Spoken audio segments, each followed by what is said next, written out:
Welcome everyone to Vested Interest. This is Shane back again for another stock pick of the day. It is September 20th, actually the day before my birthday. I was born on the 21st, and fun fact, I have a cousin who was born in the same hospital exactly a year later. So happy birthday to you, Will, if you are out there. And today we are going to cover Bank of America. This is one in Buffett's portfolio. It's one of his favorites. I know he's had it for a long time, and I know it is a large position within his portfolio. So I always like to take a look at what the big guys are buying, and I don't know that he's buying any more of it, but I sure know he's holding it. So let's take a look at Bank of America and see why we're taking a look at it.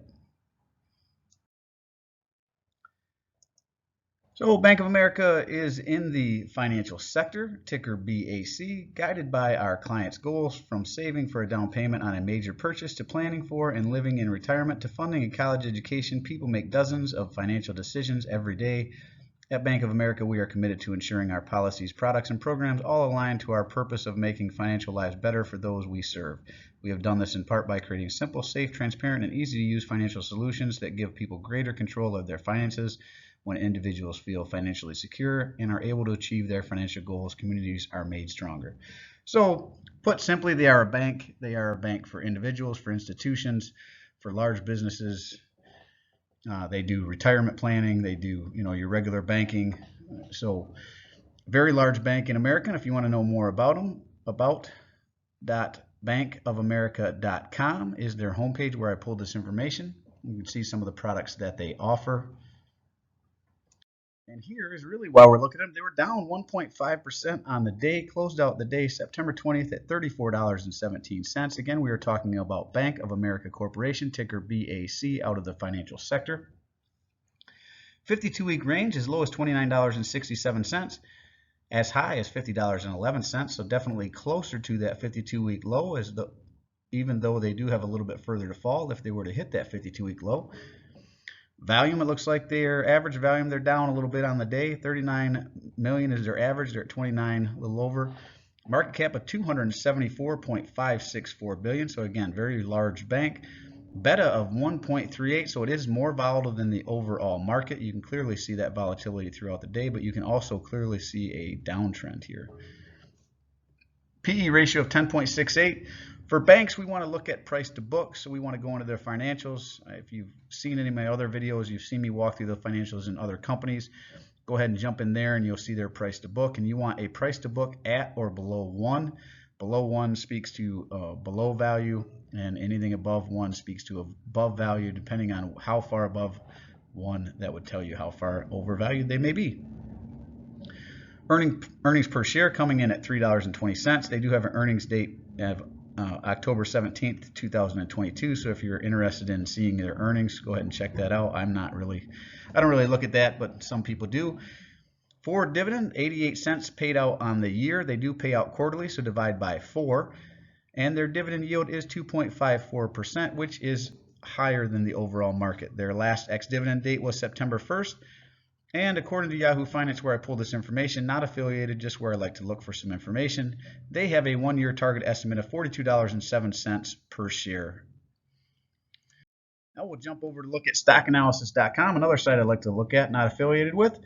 And the 31 stock analysts that they had take a look at this, they are at a consensus buy. And they have a low estimate of $34.34, which it is currently lower than their low estimate. So if it hit their low, it would be a 0.5% increase in stock price. An average price of $43.25, which is really in line with what we saw there previously with Yahoo Finance, and that would be a 26.57% increase in stock price. And if it happened to hit their high estimate of $57.75, that would be a 69.01% increase in stock price. All the while, you would be collecting that 2.5+% dividend. Now, this is one in my portfolio, so let's go ahead and take a look at my. So as you can see here, I currently have 180.147 shares. My cost basis is $38.04 per share, so it is below my cost basis. I am down on the position 10.17%, $6,852.76 into the position. It's currently worth $6,155. Not real concerned with that. I will continue to collect the dividend and slowly add to this and bring my cost basis down. You can see here the ex-dividend date we saw there at Yahoo Finance was the first. Their payout date is the 30th, and it's 22 cents per share. So I'll get 180 times 0.22 cents, and that will automatically reinvest back in and purchase more shares of Bank of America. So I'm hoping that it stays down so that this drip can purchase those shares at a lower price. And what that does is it increases our future yield and future potential returns.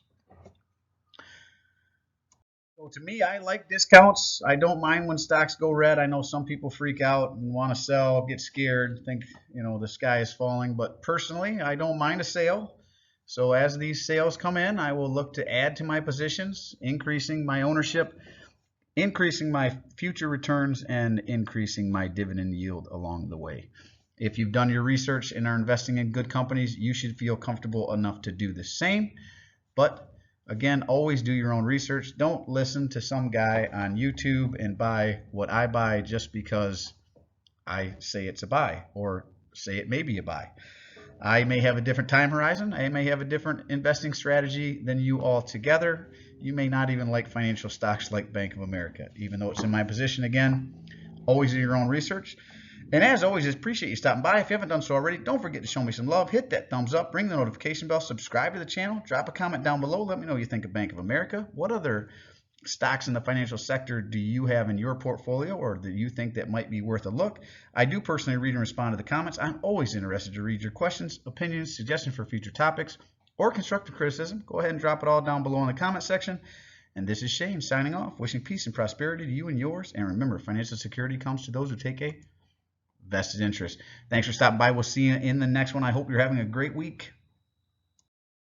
I'm not a financial advisor. Nothing in this presentation should be considered financial advice. I'm only sharing my opinion and investing journey for educational and entertainment purposes. Investing involves risk. You can lose money. You should never invest any amount not comfortable losing. Always do your own research. Invest based on your situation, circumstances, and select criteria, or seek the advice counsel of a certified financial advisor.